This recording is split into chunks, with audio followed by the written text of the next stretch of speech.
Admiral Zextar felt his three hearts skip in unison as the massive shape materialized on his flagship's primary display. The bridge of the Caltharian dreadnought Void's Edge fell silent, except for the nervous clicking of mandibles and the wet breathing of his crew. What hung before them in the vast emptiness of space defied every tactical manual, every strategic doctrine, every assumption about warfare that the Galactic Coalition had developed over 3,000 years. The human vessel was impossibly large. Not just large, colossal.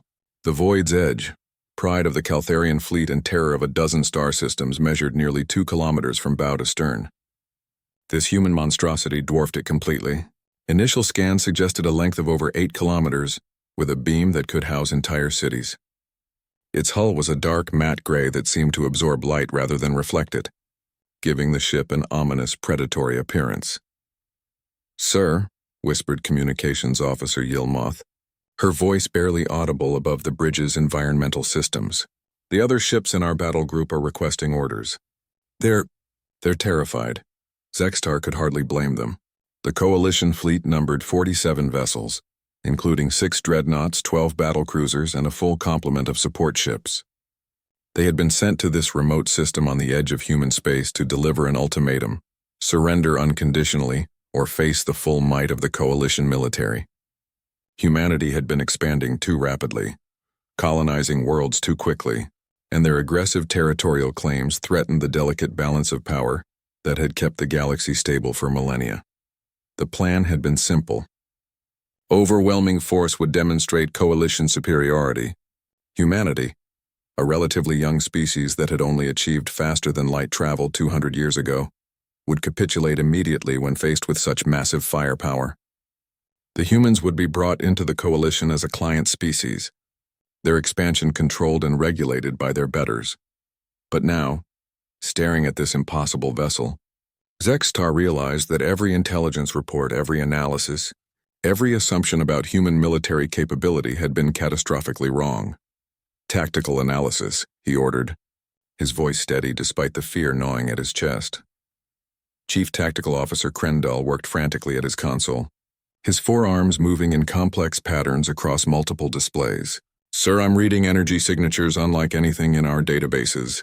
The power output from that ship it's impossible.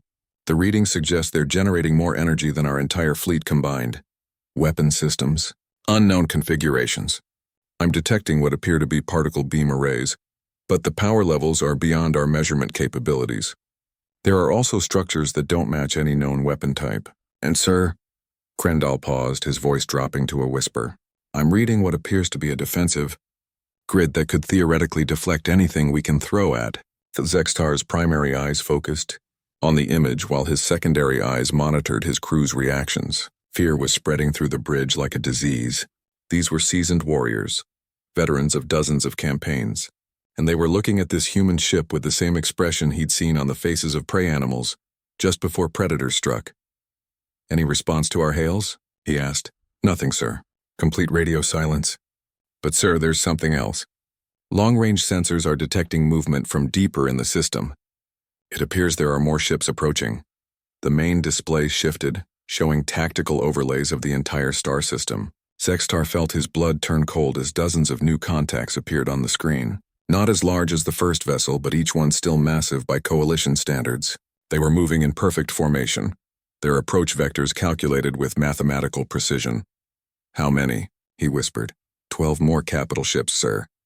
And there are smaller vessels. Hundreds of them. Our computers are having difficulty tracking them all." The silence on the bridge was broken by a soft chime from the communications console. Every head turned toward Yilmoth, who stared at her instruments with wide eyes. "Sir, we're receiving a transmission. It's coming from the large vessel." On screen, the display shifted and suddenly they were looking at a human face. The creature was bipedal, smaller than most Coalition species, with pale skin and strange forward-facing eyes. But there was something in those eyes that made Zextar's skin crawl. Intelligence, yes, but something else. Something predatory and utterly alien. "I am Captain Sarah Chen of the Terran Commonwealth Navy vessel Indomitable," the human said in perfectly accented Galactic standard. "You have entered human space with a military fleet and have refused to respond to our requests for identification. and intent. You have 60 seconds to provide an explanation for your presence here, or we will consider your fleet a hostile invasion force. Zextar straightened in his command chair, drawing on centuries of military tradition and diplomatic protocol. I am Admiral Zextar of the Galactic Coalition Fleet. We are here on official coalition business to deliver terms of surrender to humanity. Your species' rapid expansion threatens galactic stability, and the Coalition Council has voted to bring your worlds under direct administration. The human's expression didn't change, but something shifted in those alien eyes. When she spoke again, her voice carried a note that sent chills through every being on the bridge. Terms of surrender? Captain Chen repeated slowly. Admiral, I think there's been a fundamental misunderstanding. Let me clarify something for you and your coalition. Humanity doesn't surrender. We don't capitulate. We don't bow to threats or ultimatums. What we do is fight. And Admiral, we're very, very good at it. The transmission ended abruptly, leaving the coalition fleet staring at empty space. Around them, the human vessels continued their approach, their massive forms moving with the inexorable patience of natural predators.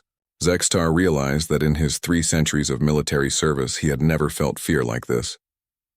Because looking at these ships, reading their power signatures, watching their perfect formations, he understood one terrible truth. The Coalition hadn't come to accept humanity's surrender. They had flown directly into humanity's trap. And now, surrounded by vessels that made their own ships look like toys, Admiral Zextar wondered if any of them would live to report this catastrophic miscalculation to the Coalition Council. The next 15 minutes aboard the Void's Edge felt like an eternity. Admiral Zextar watched his tactical displays as the human fleet completed what could only be described as a textbook encirclement maneuver. Every escape route was being systematically blocked by vessels that moved with mechanical precision, their formation so perfect they seemed to be controlled by a single mind. Sir, Chief Tactical Officer Krendall reported, his voice tight with barely controlled panic. They're not just surrounding us, they're hurting us. Every time one of our ships adjusts position, the humans adjust theirs to compensate. It's like they're anticipating our every move. Zextar studied the tactical display with growing dread. The human fleet had divided into 3 distinct groups. The largest vessels, including the massive Indomitable, formed the primary battle line. Smaller but still formidable ships created overlapping fields of fire that would turn any escape attempt into a death trap. But it was the 3rd group that truly terrified him. Sleek, predatory vessels that moved like hunting cats, always staying just at the edge of sensor range. What are those smaller ships? He asked. Unknown class, sir. They're too far away for detailed scans, but their movement patterns suggest they're designed for speed and maneuverability, possibly interceptors or... Krendall paused, his mandibles clicking nervously. Or pursuit vessels. The implication hung in the air like a toxic cloud. The humans weren't just preparing for battle. They were preparing to hunt down any coalition ship that tried to flee. Communications Officer Yilmoth suddenly straightened at her console. Sir, we're receiving multiple transmissions from our fleet. Several captains are requesting permission to withdraw. The Stellar Fang is reporting that their crew is near panic. Captain Morden on the Ironclaw says his tactical computer has classified the human fleet as a total extinction threat. Tell them to maintain formation and await orders, Zextar commanded. Though privately he wondered what orders he could possibly give. Every tactical option seemed to lead to the same conclusion: annihilation. The main display chimed again, and Captain Chen's face reappeared. This time she wasn't alone. Behind her, Zextar could see the bridge of the human vessel, a space that buzzed with quiet efficiency. Human crew members moved with purposeful calm, monitoring displays and making adjustments with the confidence of a species that had never known defeat. Admiral Zextar, Captain Chen said, her voice carrying the same unsettling calm as before. I've been authorized by the Terran Commonwealth High Command to present you with our terms. Your terms? Zextar couldn't keep the incredulity from his voice. Captain, you are outnumbered. Our intelligence indicates that humanity possesses perhaps a dozen major vessels. We have brought nearly 50 ships to this system. Captain Chen's lips curved in what might have been a smile, but there was nothing warm about it. Admiral, your intelligence is approximately 400 years out of date. Humanity has been at war for most of our existence. With ourselves, with our environment, with every challenge the universe has thrown at us. We've learned that the best way to ensure peace is to be absolutely, unquestionably prepared for war. She gestured to something off-screen, and the tactical display on the void's edge suddenly lit up with new contacts. Dozens of them, hundreds. Ships emerging from behind asteroids, uncloaking from stealth fields, rising from the surfaces of planets throughout the system. "This is Battle Group Hammer," Captain Chen continued conversationally. 12 capital ships, 48 battlecruisers, 216 destroyers, and 800 fighter craft. What you're seeing now represents approximately 3% of the Commonwealth Navy. Zextar felt his legs go weak. The numbers were impossible. No single species could field such a massive fleet. The entire coalition navy, drawing from hundreds of worlds and dozens of species, numbered fewer than 2,000 major vessels. "That's not possible," he whispered.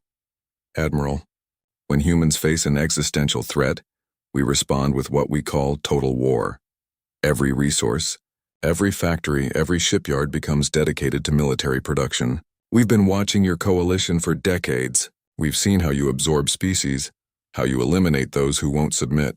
We decided long ago that we would never give you that chance." The display shifted again, showing industrial facilities scattered throughout the system. Massive orbital shipyards, automated manufacturing platforms, asteroid mining operations on a scale that defied comprehension. The humans hadn't just built a fleet, they had built an entire war machine. "We've been preparing for this moment for over a century," Captain Chen explained. Every projection, every simulation, every strategic analysis pointed to the same conclusion. Eventually, the coalition would come for us. So we prepared. While you were sending us diplomatic missions and trade delegations, we were building the ships that you're seeing now. Zextar realized that his species' greatest strength, their methodical, bureaucratic approach to expansion, had become their greatest weakness. The coalition moved slowly, debating every decision in council sessions that could last for months. They had given humanity time to prepare, and humanity had used that time with terrifying efficiency. "Our terms are simple," Captain Chen continued. "Your fleet will power down all weapon systems and prepare to be escorted to the edge of Commonwealth space. You will carry a message back to your coalition council. Humanity claims all systems within a 50 light-year radius of Sul as our sovereign territory. Any coalition vessel that enters this space without explicit permission will be considered an act of war." "The council will never accept such terms," Zextar managed. "They will send a larger fleet. They will—" "Admiral," Captain Chen interrupted, and for the first time her calm facade cracked slightly. What Zextar saw underneath was worse than anger. It was the cold, calculating fury of a predator that had been threatened. "Let me explain something about humans. We have a saying, never corner a human unless you're prepared to deal with what comes next. Your coalition has spent centuries bullying smaller species into submission. You've grown accustomed to threats working because most civilized species value peace over conflict." She leaned forward, her alien eyes boring into Zextar's soul. "But humans aren't civilized in the way you understand the term. We're the descendants of hunters who chased mammoths across frozen plains with nothing but sharpened sticks. We're the species that looked at an ocean and decided to cross it without knowing what was on the other side. We've fought wars that killed tens of millions of our own kind over pieces of land smaller than your smallest colony." The weight of her words settled over the bridge like a shroud. Zextar realized that the coalition had made a fundamental error. They had assumed that all species would react to overwhelming force the same way, with submission and negotiation. But humanity, it seemed, reacted to overwhelming force by becoming something even more overwhelming in return. "So please," Captain Chen concluded, her voice dropping to barely above a whisper, "carry this message back to your council. Leave us alone and we'll leave you alone. But if you ever threaten humanity again, if you ever return to our space with hostile intent, we will show you exactly why we named our species Homo sapiens, the wise ones. And our wisdom tells us that sometimes, to preserve peace, you must be willing to wage war." Admiral Zextar found himself in an impossible position. Every instinct developed over 3 centuries of military service screamed at him to reject the human ultimatum, to fight back against these upstart mammals who dared challenge coalition supremacy. But the rational part of his mind, the part that had kept him alive through dozens of battles, was performing calculations that all led to the same horrifying conclusion. "Sir," Tactical Officer Krendall whispered, I'm detecting massive energy buildups across the human fleet. Whatever weapons they're carrying, they're powering them up. The main display showed the Indomitable in magnified detail. Along its hull, previously invisible panels were sliding open to reveal weapon emplacements that dwarfed anything in the Coalition arsenal. Each gun barrel was larger than a Coalition corvette, and there were dozens of them. But it wasn't just the size that terrified Zextar, it was the technology. The energy signatures were unlike anything he'd ever encountered. "Analysis of their weapons?" he asked, though he dreaded the answer. "Sir, I can't even classify them properly. The power output suggests some kind of plasma-based system, but the containment fields are using principles that our scientists would say are impossible. The targeting arrays appear to be quantum entangled, which would give them perfect accuracy regardless of range or interference." Captain Chen's image had remained on the screen throughout this exchange, and now she spoke again. "Admiral, I can see you're having trouble believing what your sensors are telling you. Perhaps a demonstration would help." Without waiting for a response, she gestured to someone off-screen. On the tactical display, one of the smaller human vessels, what they had classified as a destroyer, broke formation and moved toward a large asteroid approximately 50,000 kilometers away.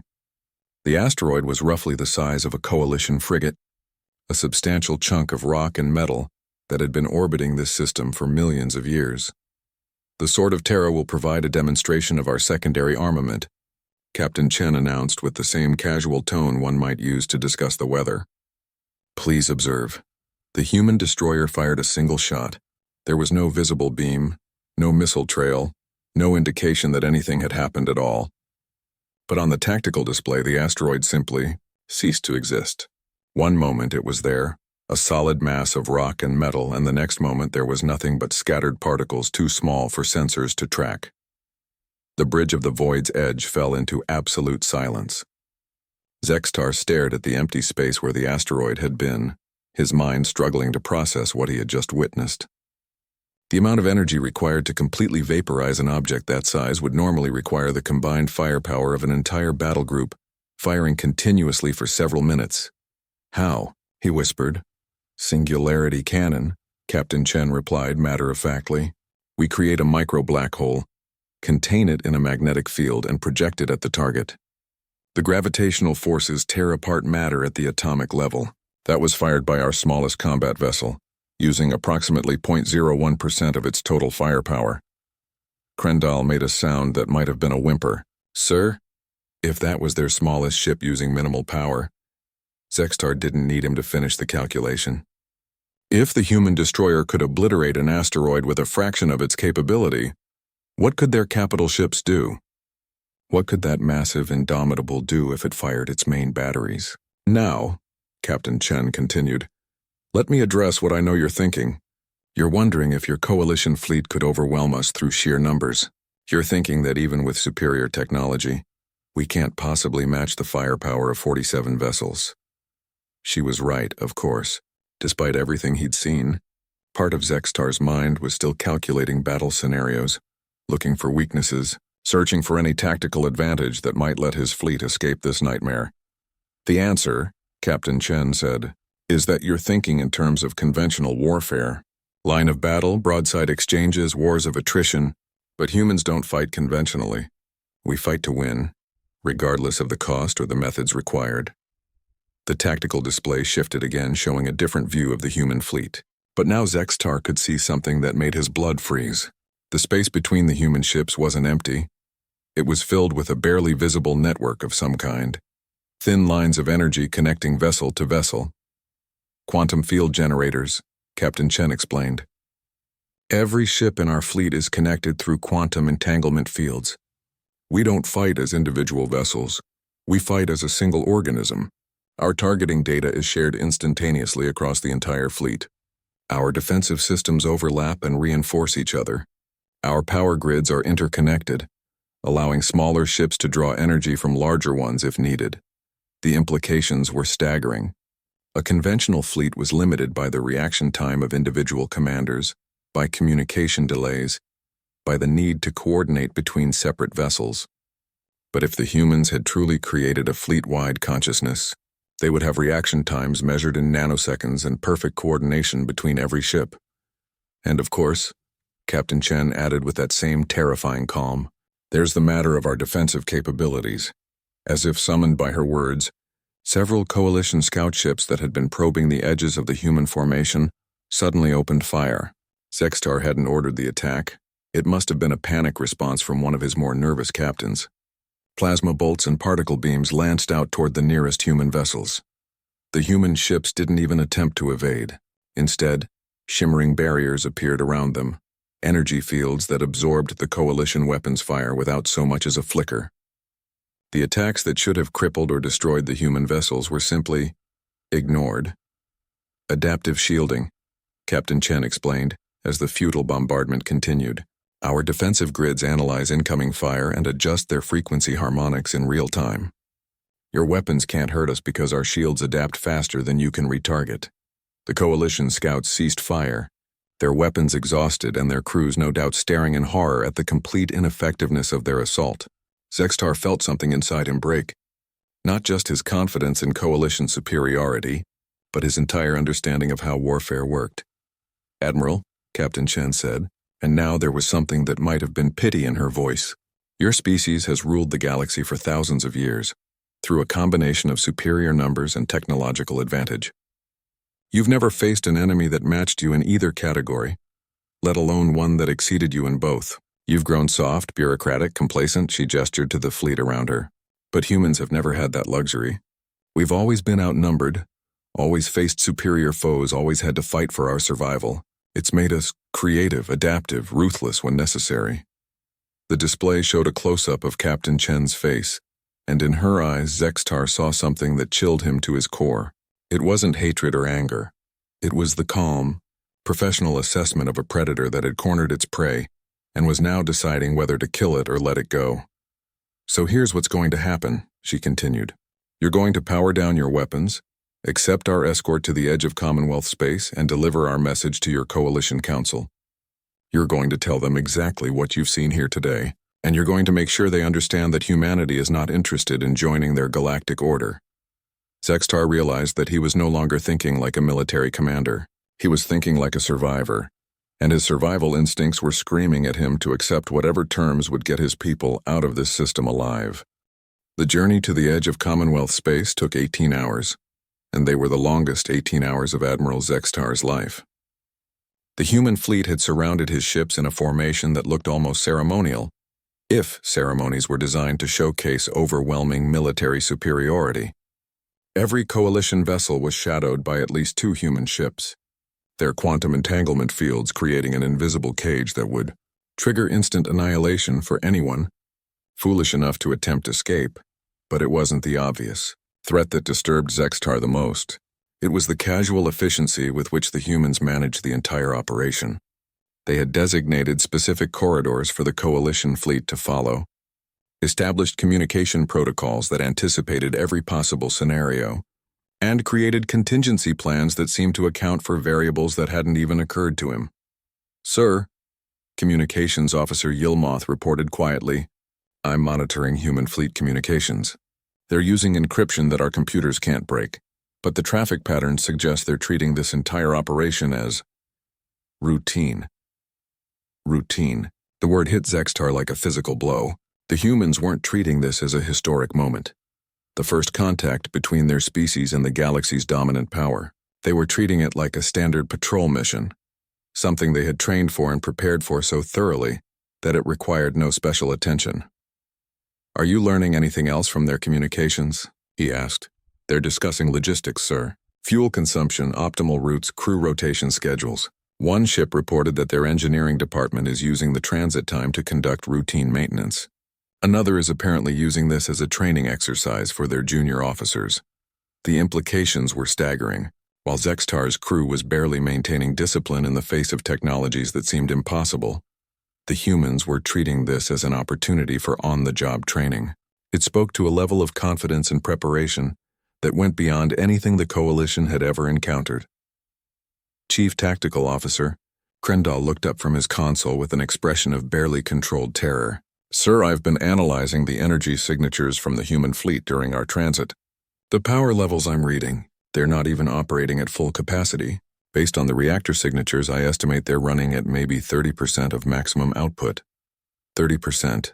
The humans had just rendered the Coalition's finest battle group completely helpless, while operating at less than 1/3 of their capability.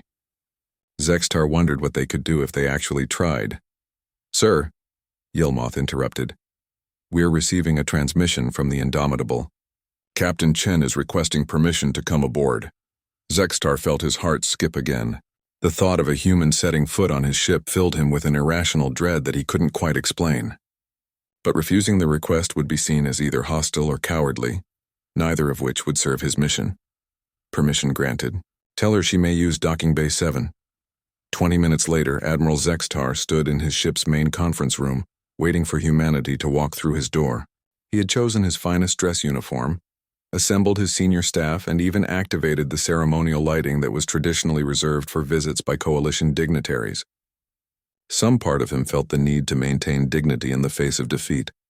When Captain Chen entered the room, Zextar's first thought was how small she seemed. Humans were tiny compared to most Coalition species. Chen stood barely 2 meters tall, probably weighing less than 100 kilograms. But there was something in the way she carried herself that filled the room with presence. She moved with the fluid grace of a predator, her strange forward-facing eyes taking in every detail of the space with calculating precision. "Admiral Zextar," she said, offering what he now recognized as a human gesture of respect, a slight inclination of the head. "Thank you for accepting this meeting. I wanted to speak with you personally before we reach the border." "Captain Chen," Zextar replied, trying to match her formal tone, "I must admit your presence here raises questions. Are you not concerned about boarding an enemy vessel?" Chen's lips curved in that unsettling expression humans called a smile. "Enemy? Admiral, you're not our enemy. You're just someone who made the mistake of threatening us. There's a difference." She gestured to the conference table. "May I?" They sat across from each other, and Zextar found himself studying the human with fascination despite his fear. Her skin was pale, almost translucent, with strange patterns of small hairs and minor blemishes that spoke to a species that had evolved on a hostile world. Her eyes were the most disturbing feature, blue like the oceans of her homeworld, but with an intelligence behind them that seemed to calculate the weaknesses of everything they looked upon. "I wanted to speak with you," Chen said, "because I suspect you're going to face some difficult questions when you return to Coalition space. Your superiors are going to want to understand what happened here, and I want to make sure you have the information you need to explain it accurately. And why would you care about my ability to explain your capabilities to the Coalition Council?" "Because," Chen replied, "the alternative to understanding is war. And Admiral, despite what you've seen today, humanity doesn't want war with the Coalition. War is wasteful, destructive, and unpredictable. We prefer clarity." She leaned forward slightly, her alien gaze fixed on his face. "The problem is that your Coalition operates on assumptions that simply don't apply to humanity. You assume that all species will follow the same pattern of development, the same political structures, the same strategic thinking. But humans are different. How so?" "We evolved on a death world, Admiral.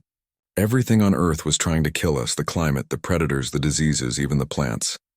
Other species developed intelligence as a tool for cooperation and resource management. Humans developed intelligence as a weapon.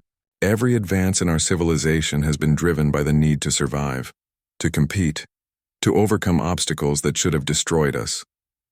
Chen gestured toward the bulkhead, beyond which lay the human fleet. "When your scouts first entered our space 50 years ago, we immediately began analyzing Coalition technology, tactics, and political structures. We studied every species you had absorbed, every war you had fought, every diplomatic negotiation you had conducted, and we reached a very simple conclusion, which was that you would eventually come for us. Not because you were evil or malicious, but because expansion and absorption is what you do. It's how your Coalition maintains stability, by eliminating potential threats before they become actual problems." Zextar couldn't deny the accuracy of her assessment. The Coalition's expansion had always followed the same pattern: diplomatic contact, economic integration, political absorption, and military enforcement for any species that resisted the process. "So we prepared," Chen continued. "Not just militarily, though obviously that was important. We prepared psychologically, sociologically, and strategically. We studied every successful resistance movement in galactic history, and learned from both their victories and their failures. And what did you learn? That successful resistance requires three things: technological superiority, strategic patience, and the absolute willingness to pay any price for independence. Her voice hardened slightly. Your coalition has grown accustomed to species that value peace above freedom, who will accept servitude rather than risk destruction. But humans would rather die fighting than live kneeling. The weight of her words settled over the conference room like a toxic atmosphere. Sextar realized that he was dealing with something unprecedented in galactic history, a species that had actively prepared for war with a superior force and had done so with the methodical precision of master strategists. The fleet you've seen today, Chen said, represents just the beginning of our capabilities. We have shipyards that can replace every vessel you've encountered within 6 months. We have weapons technologies that we haven't revealed because we didn't need them. And most importantly, we have a population that views resistance to the coalition not as a political choice, but as a biological imperative. She stood, indicating that the meeting was coming to an end. So when you return to your council, Admiral, make sure they understand this. Humanity offers them a choice. They can accept our independence and establish mutually beneficial relations based on respect rather than dominance. Or they can discover exactly why Earth produced a species that conquered its own planet before it even developed spaceflight. The Coalition Council chamber had never felt as cold and hostile as it did when Admiral Zextar stood before the assembled representatives of 47 species.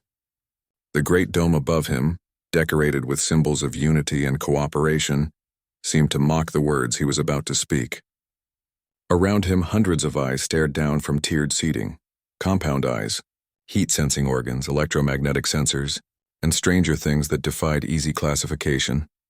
High Counselor Veltar of the Ancient Navigators raised one of her 6 arms for silence. Her species had been the founding members of the Coalition, and her word carried more weight than any other voice in the chamber. Admiral Zextar, she said, her voice carrying the authority of 3 millennia of galactic leadership, you returned to us with troubling reports. Before this council, you have claimed that a single species, these humans, forced the surrender of our finest battle group without firing a shot. You ask us to believe that this young race possesses military capabilities that exceed our own by orders of magnitude. Zextar straightened his shoulders, knowing that his next words would either save or condemn him. High Counselor, honored representatives, I stand before you not as a defeated admiral seeking to justify failure, but as a witness to something that fundamentally changes our understanding of what is possible in this galaxy. A ripple of agitation passed through the chamber. Counselor Brixton of the Hegemony Worlds, a bear-like creature whose species had been among the Coalition's most aggressive enforcers, slammed his massive fist against his speaking podium. Impossible, Admiral. You commanded 47 ships including 6 dreadnoughts. Are you telling this council that you surrendered this fleet to avoid a battle you were certain to win? No, Counselor, Zextar replied quietly. I surrendered to avoid a massacre that would have served no purpose other than to demonstrate human capabilities through the destruction of our entire force. The chamber erupted in angry chittering, roars, and the electronic screeching that passed for outrage among the silicon-based species. High Counselor Veltar had to use her ceremonial staff to restore order, the sound echoing through the dome like thunder. These are serious accusations, Admiral, she said when quiet returned. You claim that humanity possesses weapons that can completely destroy targets without visible energy discharge. You claim they can coordinate fleet movements through instantaneous communication across vast distances. You claim their defensive systems can adapt to any attack in real time. These technologies violate fundamental principles of physics as we understand them. With respect, High Counselor, I believe our understanding of physics may be incomplete. Zextar activated his personal display unit, and holographic images filled the center of the chamber, recordings from his flagship's sensors during the encounter. The council watched in stunned silence as the asteroid was annihilated by the human destroyer. They saw the network of quantum entanglement fields connecting the human fleet. They witnessed Coalition weapons fire being absorbed by adaptive shields without the slightest effect. Trickery, declared Counselor Morthan of the Crystal Republics, though his crystalline voice carried a note of uncertainty. Sensor manipulation, holographic projections, some form of elaborate deception designed to Counselor, Zextar interrupted. These recordings were verified by 47 separate ships' computers, analyzed by our finest technical officers, and confirmed by sensors from multiple species using completely different technologies. If this is deception, it is beyond anything our collective sciences could detect. The chamber fell into uneasy quiet. Zextar could see fear beginning to spread among the representatives. Not just fear of human capabilities, but fear of what those capabilities meant for the Coalition's position in the galaxy.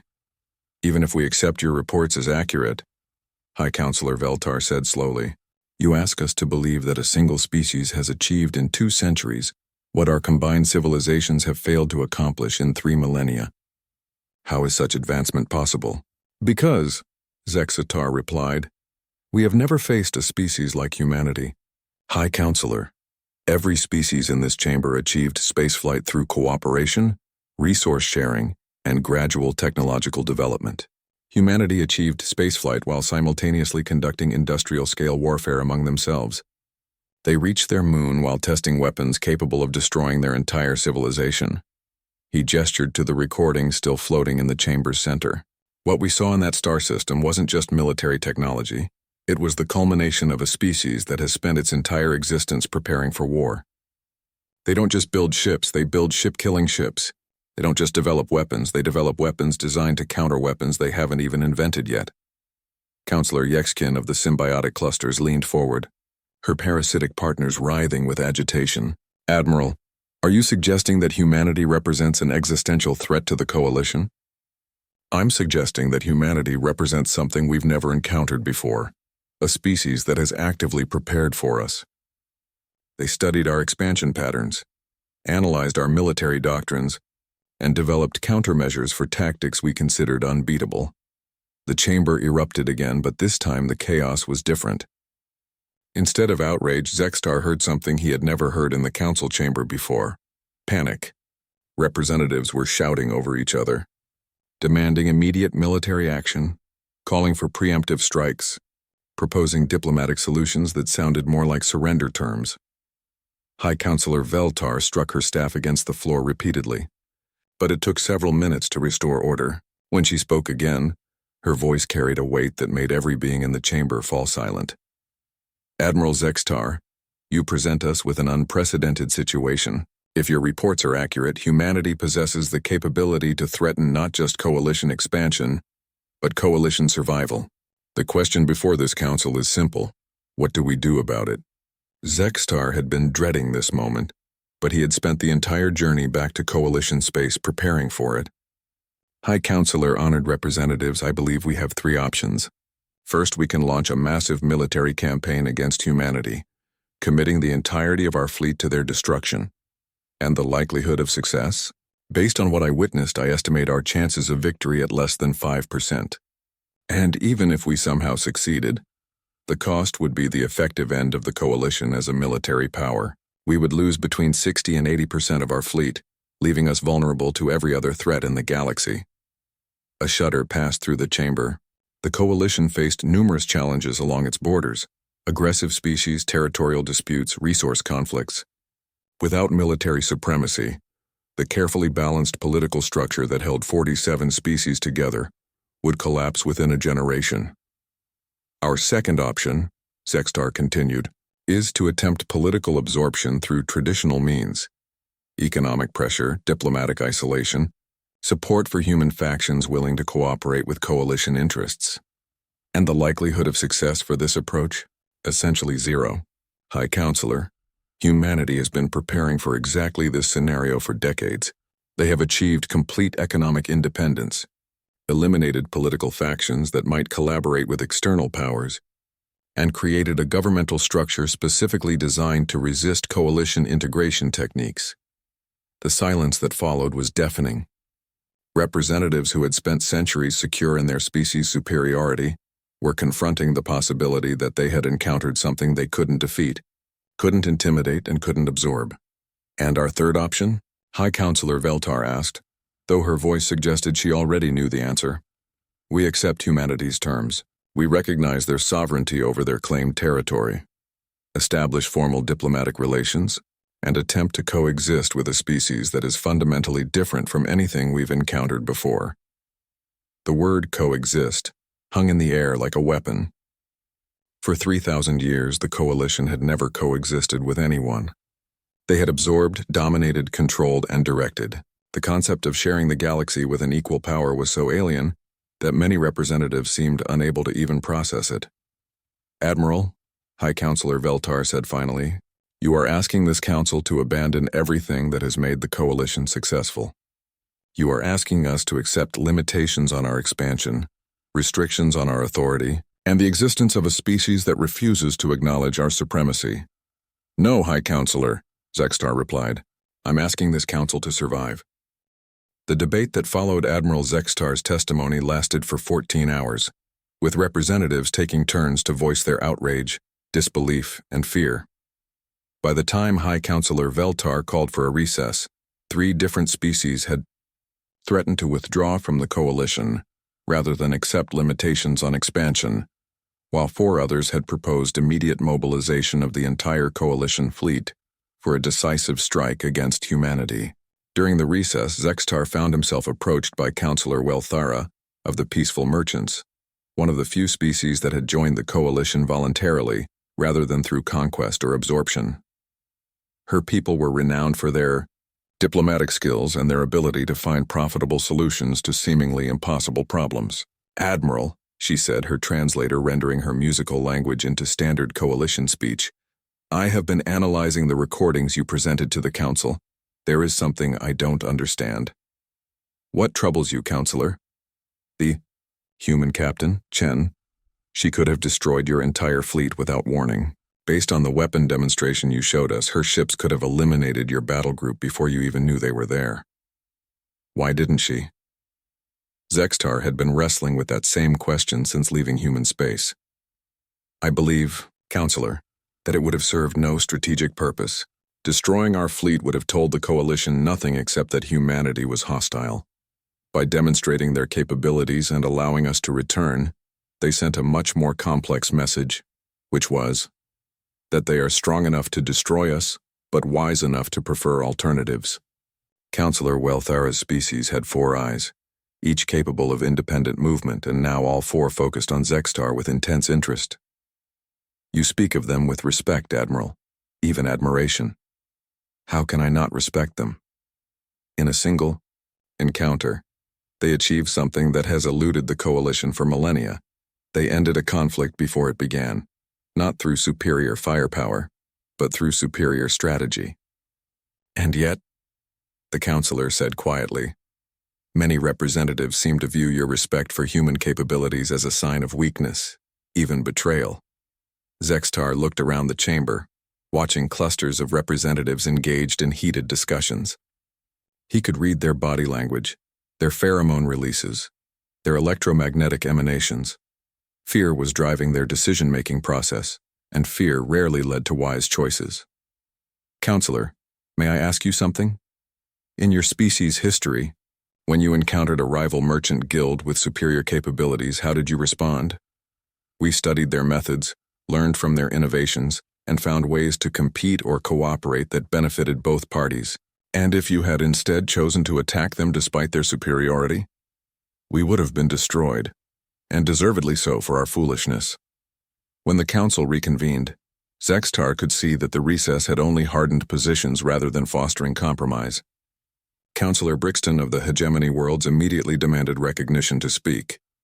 "High Counselor honored representatives," he rumbled, his massive form dominating the speaker's platform. "Admiral Zextar asks us to accept defeat without even attempting battle.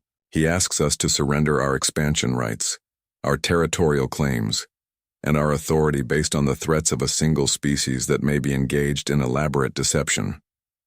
Murmurs of agreement rippled through several sections of the chamber. Brixton had always been popular among the more militaristic species, and his words carried weight with representatives who viewed diplomacy as a sign of weakness. "I propose," Brixton continued, "that we mobilize the entire Coalition fleet. Every dreadnought, every battle cruiser, every support vessel from all 47 member species. We will show these humans that threatening the Coalition carries consequences, The chamber erupted in approval from nearly half the representatives.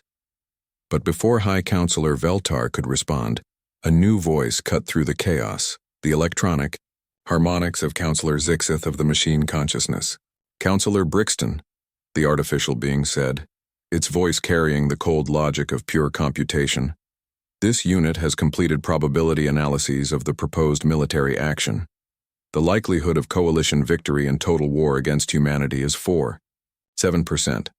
The likelihood of coalition survival as a functional organization following such a conflict is 0.3%. Brixton's fur bristled with rage. Your computers cannot account for the courage of living beings, machine. They cannot calculate. The fury of 47 species united in righteous cause. Incorrect, Zixith replied with mechanical precision. This unit's calculations account for all variables presented in Admiral Zextar's reports. Courage and fury are irrelevant when facing weapons that can destroy targets through gravitational manipulation. Unity is meaningless when facing enemies that can predict and counter every tactical decision through quantum-linked coordination. The chamber fell silent as the implications sank in. The machine consciousness had never been wrong in their strategic assessments. Their species had survived the transition from biological to artificial intelligence precisely because they could calculate odds with perfect accuracy and make decisions based on logic rather than emotion. High Counselor Veltar raised her arms for attention. The Council recognizes Counselor Welthara of the Peaceful Merchants.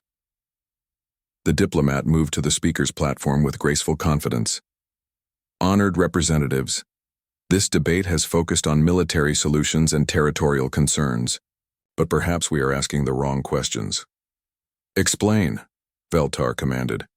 We are treating humanity as a threat to be eliminated or contained, but what if we approach them as a potential asset to be cultivated? Admiral Zextar's reports indicate that humans possess technologies that could revolutionize our understanding of physics, engineering, and military science. Instead of viewing their independence as a limitation on our expansion, what if we viewed it as an opportunity for our advancement? Counselor Brixton snorted derisively. You propose that we beg these mammals to share their secrets? That we humble ourselves before a species that has existed for barely a cosmic instant? I propose, Welthara replied calmly, that we act like merchants rather than conquerors. We have something humanity wants: access to galactic trade networks, diplomatic relations with dozens of species, cultural and scientific exchanges that could benefit both our civilizations. And they have something we want: technologies that could ensure coalition supremacy for millennia to come. The chamber buzzed with discussion as representatives considered this unexpected perspective. For 3,000 years, the coalition had approached every relationship from a position of assumed superiority. The concept of negotiating with equals was so foreign that many species struggled to comprehend it. Admiral Zextar found himself requested to speak again. Honored representatives, Counselor Welthara raises an important point. During my brief interaction with Captain Chen, she made it clear that humanity has no interest in challenging coalition authority over existing territories. They want recognition of their independence, not dominance over other species. And you believe this claim? Brixton demanded. I believe that a species capable of building the fleet I witnessed could have conquered half the galaxy by now if that was their goal. The fact that they have remained within their own borders suggests that their primary motivation is defensive rather than aggressive. High Counselor Veltar stood, her ancient form commanding absolute attention. The Council will now vote on our response to the human situation. 3 options are before us: total war, attempted absorption through traditional methods, or diplomatic recognition of human independence with the goal of establishing mutually beneficial relations. As representatives activated their voting mechanisms, Zextar reflected on the irony of the situation. The coalition, which had built its power on the assumption that all species would eventually submit to superior force, was being forced to confront the possibility that submission might be their only path to survival. The voting process took nearly an hour, with several species requesting time for internal consultation. When the results appeared on the chamber's central display, Zextar felt a mixture of relief and trepidation. Diplomatic recognition, 23 species total war, 19 species, traditional absorption, 5 species. The vote is decided, High Counselor Veltar announced. The coalition will pursue diplomatic relations with humanity. Admiral Zextar, you will return to human space as our official envoy, carrying formal recognition of their territorial claims and an invitation to establish permanent diplomatic missions. As the chamber began to empty, Zextar wondered if the coalition truly understood what they had just agreed to. For the first time in their history, they would be dealing with a species as equals rather than subjects. The question that remained was whether either civilization was prepared for what that relationship might become. 6 months later, Admiral Zextar stood in the observation deck of the newly constructed Coalition diplomatic station orbiting Earth. Through the transparent aluminum windows, he could see the blue and green world that had produced humanity, a planet that, according to geological surveys, had been trying to kill its inhabitants for billions of years through ice ages, volcanic eruptions, asteroid impacts, and countless other natural disasters. It explained a great deal about human psychology. The diplomatic negotiations had been unlike anything in coalition history. Instead of the usual pattern of demands, ultimatums, and eventual capitulation, the humans had approached every discussion as a problem to be solved through mutual benefit. They had been reasonable, logical, and absolutely inflexible on matters they considered non-negotiable. Admiral, said Ambassador Kilandra of the Peaceful Merchants, who had been appointed as the coalition's chief diplomatic representative, the humans have completed their presentation of trade proposals. I believe you should review them. Zextar accepted the data tablet and began scanning through the documents. What he read made his heart race with excitement and terror in equal measure. The humans weren't just offering to share some of their technologies. They were proposing a complete restructuring of galactic commerce and communication. Quantum entanglement networks connecting every major star system, he read aloud. Instantaneous communication across the galaxy. Gravitational manipulation for construction projects that would allow us to build structures on scales we've never imagined. Medical technologies that could extend the lifespans of every coalition species by factors of 10 or more. He looked up at the ambassador. What do they want in return? Recognition of their independence, guaranteed autonomy over their claimed territories, and representation in coalition governance proportional to their technological contributions rather than their age as a spacefaring species. It was, Zextar realized, a complete paradigm shift. The coalition had always operated on the principle that older species held authority over younger ones. But humanity was proposing a merit-based system where influence was determined by capability rather than seniority. How have the other species responded? Mixed reactions, Kilandra admitted. The Peaceful Merchants and the Machine Consciousness see the obvious benefits. Several other species are intrigued by the technological advantages, but the hegemony worlds and their allies view this as an attempt to undermine traditional coalition hierarchy. Through the observation windows, Zextar watched human vessels moving through the space around Earth. Even their civilian ships were marvels of engineering, incorporating technologies that the coalition was only beginning to understand. But it wasn't just the technology that impressed him, it was the efficiency. Human space traffic moved with the same precision as their military formations, suggesting a society that had learned to optimize every aspect of their civilization. Admiral, Kilandra continued, there's something else. The humans have proposed what they call a demonstration project. They want to upgrade the communication systems for one coalition sector as a proof of concept. Which sector?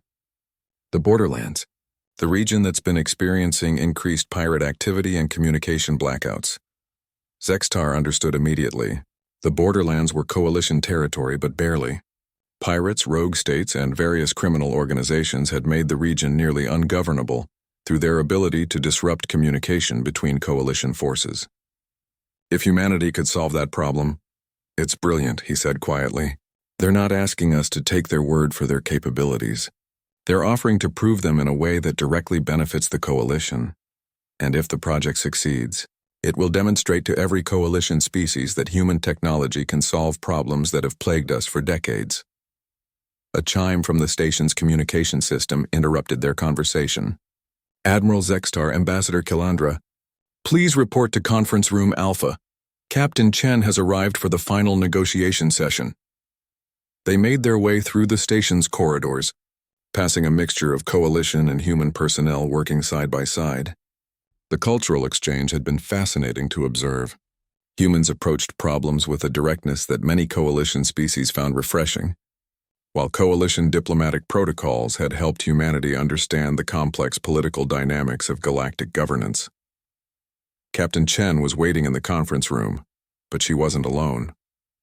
With her were 3 other humans, a tall man introduced as Director Harrison of the Commonwealth Science Council, a woman named Dr. Patel, who apparently led their quantum physics research, and a stern-faced man identified simply as General Morrison.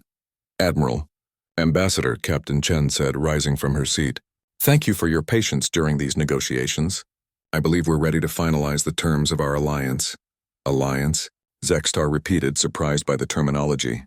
Coalition diplomatic language typically referred to membership agreements or integration protocols. "Yes," Chen replied with one of her unsettling smiles. "An alliance between equals with mutual obligations and benefits. The Commonwealth will share specified technologies and provide consultation on galactic security matters. The Coalition will recognize Commonwealth sovereignty and include human representatives in governance decisions that affect galactic policy." General Morrison leaned forward, his expression serious. "Admiral, there's something else we need to discuss. Our long-range sensors have detected activities beyond the galactic rim that concern us." "What kind of activities?" Director Harrison activated a holographic display that filled the center of the room. The image showed a 3-dimensional map of the galaxy, with Coalition territory marked in blue and human space highlighted in green. But at the very edge of the galactic disk, there were red markers indicating unknown contacts. "We've been monitoring these signals for the past 18 months, Dr. Patel explained. They're artificial in origin, but they don't match any known coalition or independent species communication protocols. The technology appears to be based on principles that we're only beginning to understand." Zextar stared at the display with growing unease. "You're suggesting that there's another spacefaring civilization beyond our borders?" "We're suggesting," General Morrison said grimly, "that there may be a spacefaring civilization that makes both the Coalition and the Commonwealth look like primitive savages. The energy signatures we're detecting suggest technologies that operate on scales we can barely comprehend." Captain Chen nodded. "This is one of the reasons we've been so interested in establishing formal relations with the Coalition. If these unknown entities represent a threat to galactic civilization, we'll need to face them together." The implications hit Zextar like a physical blow. Humanity hadn't just been preparing for war with the Coalition. They had been preparing for war with whatever lay beyond the galaxy's edge. Their massive military buildup, their advanced technologies, their entire strategic approach had been designed with threats in mind that the Coalition had never even imagined. "What do you propose?" Ambassador Calandra asked. "Joint exploration missions to investigate these signals," Captain Chen replied. "Combined research projects to develop new technologies for dealing with unknown threats. And most importantly, a unified command structure that can coordinate the military resources of both the Coalition and the Commonwealth if necessary." "You're asking us to prepare for a war that may never come against an enemy we know nothing about," Zextar observed. "Admiral," General Morrison said quietly, "humanity has a saying, hope for the best, prepare for the worst. We've spent our entire existence preparing for threats that might never materialize. It's kept us alive this long." Captain Chen stood, indicating that the meeting was coming to an end. "Admiral, Ambassador, we're offering the Coalition a choice. We can remain separate civilizations, each pursuing our own interest while ignoring the larger threats that may be approaching. Or we can become partners, combining our strengths to face whatever challenges the universe decides to throw at us." She gestured toward the display showing the unknown signals. "Because if our analysis is correct, the galaxy is about to become a much more dangerous place. And when that happens, the question won't be whether humanity or the Coalition is stronger. The question will be whether either of us is strong enough to survive." As Zextar looked at the red markers on the galactic map, he realized that humanity's emergence had changed everything. The Coalition had spent 3 millennia believing they were the galaxy's dominant power, but they had been thinking too small. Humanity thought in terms of galactic threats, existential challenges, and survival on scales that dwarfed anything the Coalition had ever considered. The choice Captain Chen had presented wasn't really a choice at all. In a universe where unknown civilizations lurked beyond the galactic rim, cooperation wasn't just beneficial, it was essential for survival. "The Coalition accepts your proposal," Ambassador Killandra said formally. "We look forward to a long and beneficial alliance." As the humans filed out of the conference room, Zextar remained behind, staring at the holographic display. For the first time in his long military career, he found himself looking forward,